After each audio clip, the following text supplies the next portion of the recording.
வணக்கம். ஜெய் ஸ்ரீராம், ஜெய் ஜெய் ஹனுமான். சுந்தரகாண்டம் பார்ட் 8.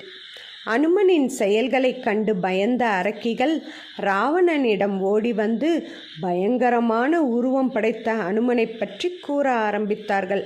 மன்னா, மிக பெரிய உருவமும் பேராற்றலும் உடைய ஒரு குரங்கு சீதையிடம் பேசிவிட்டு அசோகவனத்தில் நின்று கொண்டிருக்கிறது. சீதையிடம் நாங்கள் அது யார் என்று பல வழிகளில் கேட்டும் அவள் எதுவும் சொல்ல மறுக்கிறாள். அவன் அந்த ராமனின் தூதனாக கூட இருக்கலாம். உங்களுக்கு மிகவும் பிரியமான பலவிதமான விலங்கு கூட்டங்கள் நிறைந்த அந்த அசோகவனம் அந்த குரங்கால் சின்னாபின்னமாக்கப்பட்டு விட்டது மன்னா.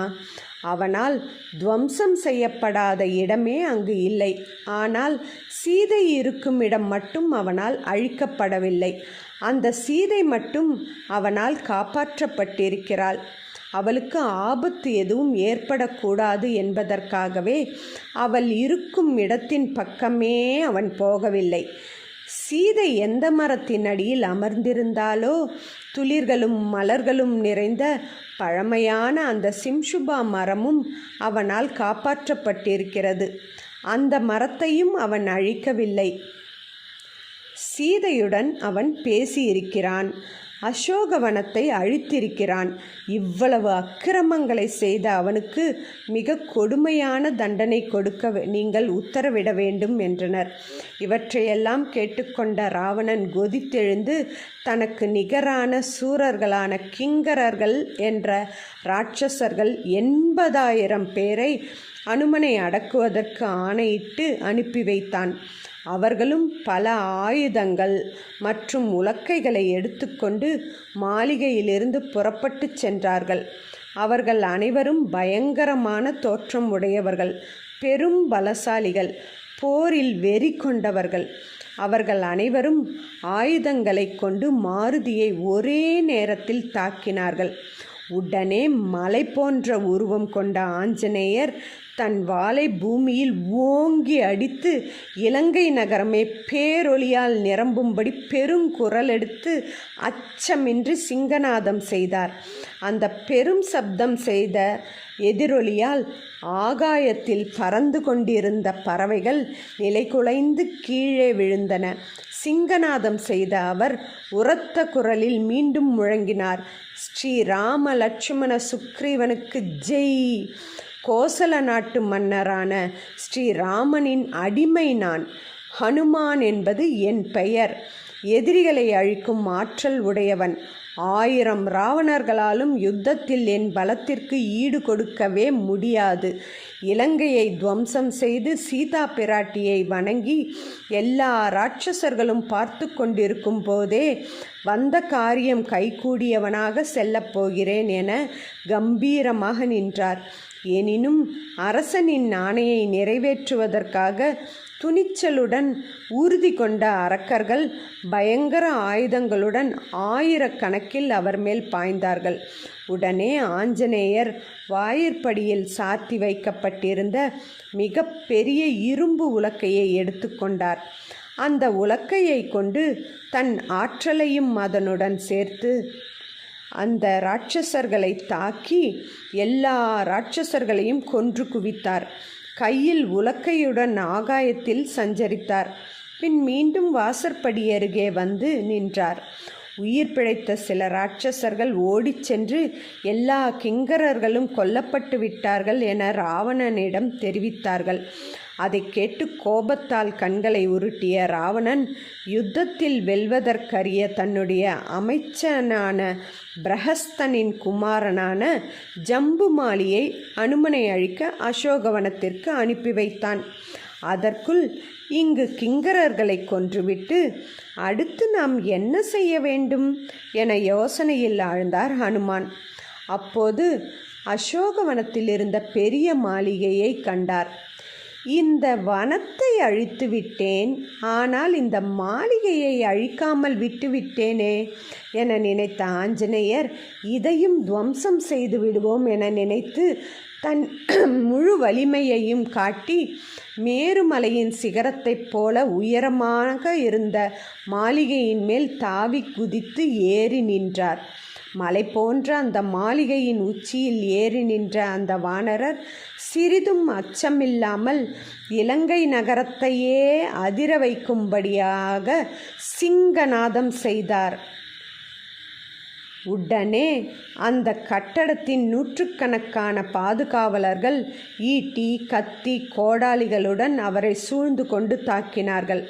உடனே சினம் கொண்ட மாருதி பயங்கரமான பேருருவம் எடுத்துக்கொண்டு பெரிய மாளிகையின் பொன்மயமான தூணை அசைத்து பிடுங்கி நூற்றுக்கணக்கான தடவைகள் அதனை சுழற்றினார். உடனே அங்கு நெருப்பு பற்றி கொண்டது. மாளிகையும் எரிந்து சாம்பலானது. வெற்றி வீரராக திகழ்ந்த ஆஞ்சநேயர் வானத்தில் பறந்து அங்கு சஞ்சரித்தபடியே இவ்வாறு பிரகடனம் செய்தார். மகாபலம் பொருந்திய 1000 யானைகளின் ஆற்றலுக்கு நிகரான பற்களையும் நகங்களையும் ஆயுதங்களாக கொண்ட 10 கோடி வானரர்கள் சூழ சுக்ரீவன் உங்கள் எல்லோரையும் கொல்ல இங்கு வரப்போகிறார். இக்ஷ்வாகு குலத் தலைவரான ஸ்ரீராமனின் அடங்காத விரோதத்தை பெற்றுவிட்ட ராவணனும் நீங்களும் இந்த இலங்கையும் இனி வெகு நாட்கள் இருக்கப் போவதில்லை என கர்ஜித்தார். இதற்குள் ஜம்புமாலியானவன் வில்லேந்தியவனாக வெளியே புறப்பட்டான். இவன் மிக கொடுமையானவன், போரில் வெற்றி கொள்ள முடியாதவன். கோவேறு கழுதைகள் பூட்டப்பட்ட தேரில் வரும் அவனை பார்த்து ஹனுமான் உற்சாகம் கொண்டு கர்ஜனை செய்தார். நுழைவாயிலில் நின்றிருந்த ஹனுமனை ஜம்புமாலி கூரான அம்புகளால் துளைத்தான். ஒரு பாணத்தால் ஹனுமனின் முகத்தையும் ஒரு பாணத்தால் அவருடைய தலையையும் 10 பாணங்களால் அவருடைய புஜங்களையும் தாக்கினான். அப்படி தாக்கப்பட்ட ஹனுமனின் சிவந்த முகம் இரத்தத் துளிகளால் மேலும் அழகாக விளங்கியது. ராட்சசனுடைய பாணங்களால் அடிபட்ட ஆஞ்சநேயர் மிகவும் கோபம் கொண்டார். உடனே பக்கத்தில் இருந்த மிக பெரிய பாறையை பார்த்தார்.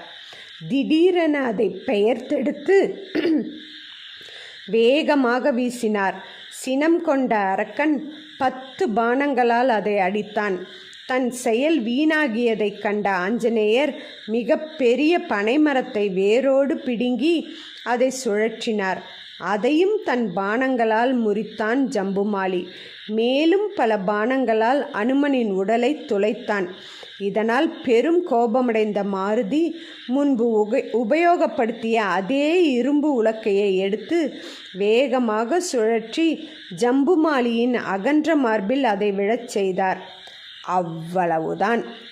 அந்த உலக்கை அவன் மார்பிலே விழுந்த அந்த கணத்தில் அவன் தலை காணப்படவில்லை, புஜங்கள் இல்லை, முழங்கால்கள் இல்லை, வில்லில்லை, தேரில்லை, கழுதைகள் இல்லை, பானங்கள் இல்லை. எல்லாமே அந்த ஒரே அடியில் தூள் தூளாக போய்விட்டன. அதை கேள்விப்பட்ட ராவணன் மேலும் கோபம் கொண்டான். உடனே அவன் மிகவும் வீரியமும் பராக்கிரமும் உடைய தன் மந்திரி குமாரர்களான 7 வானர வீரருடன் போரிடும்படி ஆணையிட்டான். அந்த 7 பேரும் மகாபலம் பொருந்தியவர்கள், அஸ்திர வித்தை தெரிந்தவர்கள். அவர்கள் வானரரை வெற்றி கொள்ளும் ஆவலுடன் வெறி கொண்டு டங்காரம் செய்து கொண்டு பெரும் படையுடன் கிளம்பினார்கள். இதை கேள்விப்பட்ட அவர்களின் தாய்மார்களோ, ஐயோ, அந்த கிங்கரர்களே அந்த வானரத்தால் கொல்லப்பட்டு விட்டார்கள். அப்படியென்றால் நம் புத்திரர்கள் எம்மாத்திரம் என மிகவும் கவலையடைந்தார்கள். அசோகவனத்தின் வாயிற்படி அருகே நின்ற ஹனுமனை அடைந்த அந்த 7 பேரும் ஆஞ்சநேயரை சூழ்ந்து கொண்டு அம்பு மழை பொழிந்தனர். உடனே ஆகாயத்தில் மிக வேகமாக தாவிச் சென்ற ஹனுமான் பயங்கரமான ஒரு சப்தத்தை செய்து அந்த இராட்சச படையை நடுங்கச் செய்து மிக வேகமாக அவர்களுக்கு நடுவே பாய்ந்தார். சிலரை உள்ளங்கையால் அடித்து கொன்றார், சிலரை கால்களாலும் சிலரை முஷ்டியினாலும் தாக்கிக் கொன்றார். நகங்களால் சிலரின் மார்பை கிழித்தார், சிலரை மார்பினால் தேய்த்தார், சிலரை தொடையால் நசுக்கினார். சிலர் அங்கேயே நடுநடுங்கி தரையில் விழுந்து மாண்டனர். யானைகள் விகாரமாய் ஓலமிட்டன. குதிரைகள் தரையில் விழுந்தன. அழிக்கப்பட்ட இருக்கை, கொடி, குடைகளுடன் ரதங்கள் எங்கும் சிதறித் தரையில் நிரம்பி கிடந்தன. வழியிலுள்ள ஆறுகளில் இரத்த வெள்ளம் காணப்பட்டது. பலவிதமான சோக ஒலிகளால் இலங்கை நகரமே கலை இழந்ததாயிற்று. எஞ்சியிருந்த படைகள் நாலாபுறமும் சிதறி ஓடின. வெற்றி களிப்புடன் மீண்டும் தோரணவாயிலை சென்றடைந்தார் மாருதி. மாருதியால் மந்திரி குமாரர்கள் வதைக்கப்பட்டார்கள் என்பதை அறிந்த ராவணன் மிகுந்த மனக்கலக்கம் அடைந்தான். யோசித்து அடுத்த நடவடிக்கையை மேற்கொண்டான். வீரர்களும் யுத்த தந்திர வல்லுநர்களுமான விரூபாக்ஷன், யூபாக்ஷன், துர்தரன், பிரகசன், பாசகர்ணன் என்ற 5 படைத்தலைவர்களுக்கும் ஆணை பிறப்பித்தான்.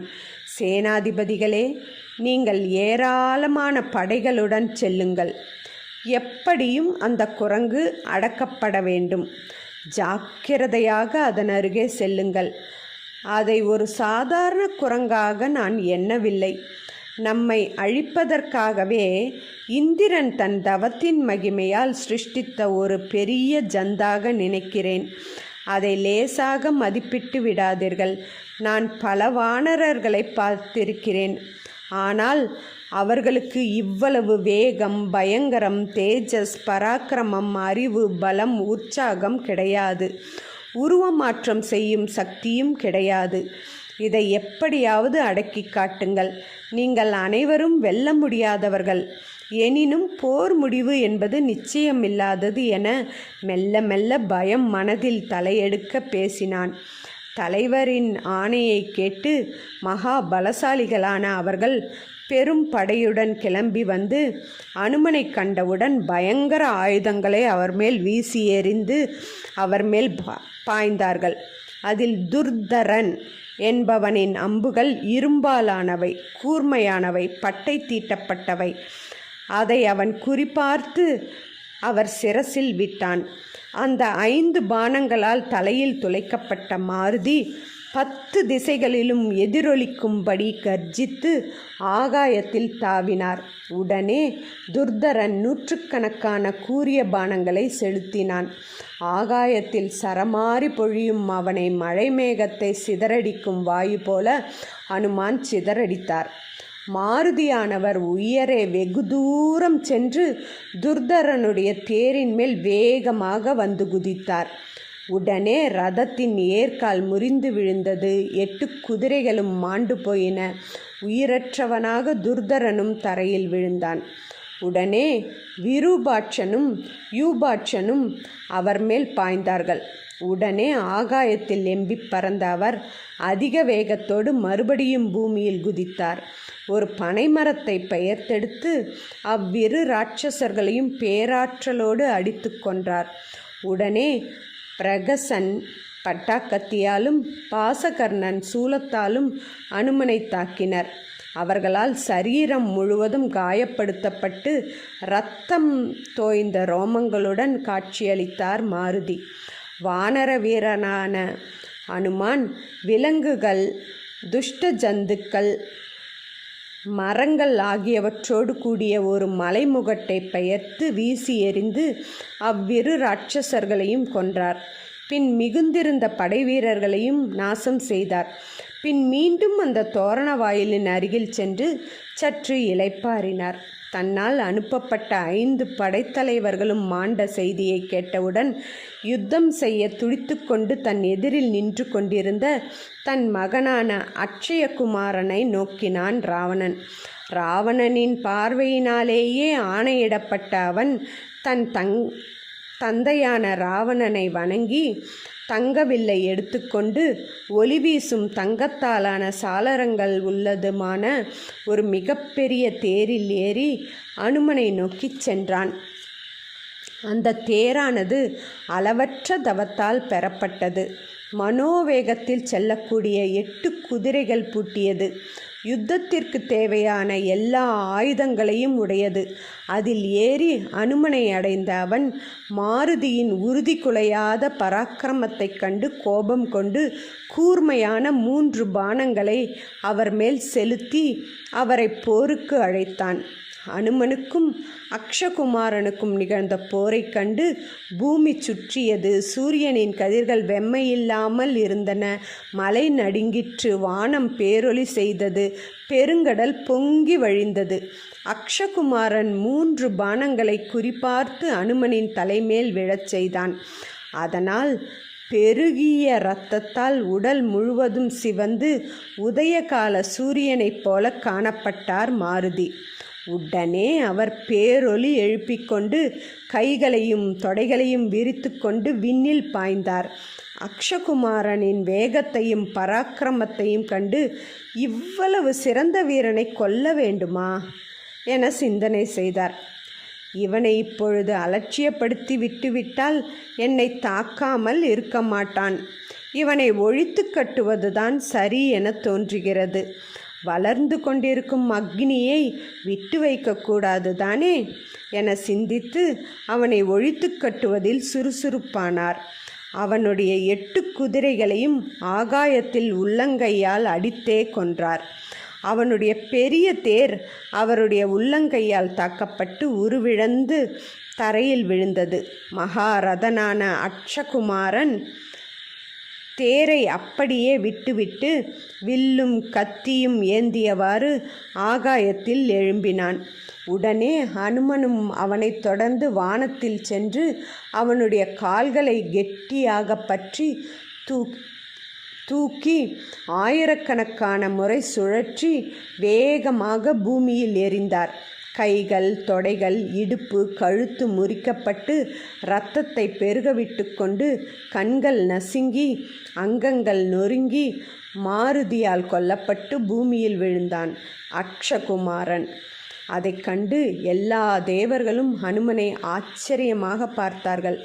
அனுமான் மீண்டும் உற்சாகத்துடன் அதே நுழைவாயிலை சென்றடைந்தார். பின் ராவணனின் இன்னொரு மகனான இந்திரஜித் எவ்வாறு அனுமனிடம் போர் புரிந்தான், எவ்வாறு அவரை கட்டுப்படுத்தி ராவணனின் முன் கொண்டு சென்று சேர்த்தான் என்பதை பற்றி அடுத்த ஆடியோவில் காணலாம். ஜெய் ஸ்ரீராம். சீதா லக்ஷ்மண ஹனுமத் சமேத ஸ்ரீராமனுக்கு ஜெய்.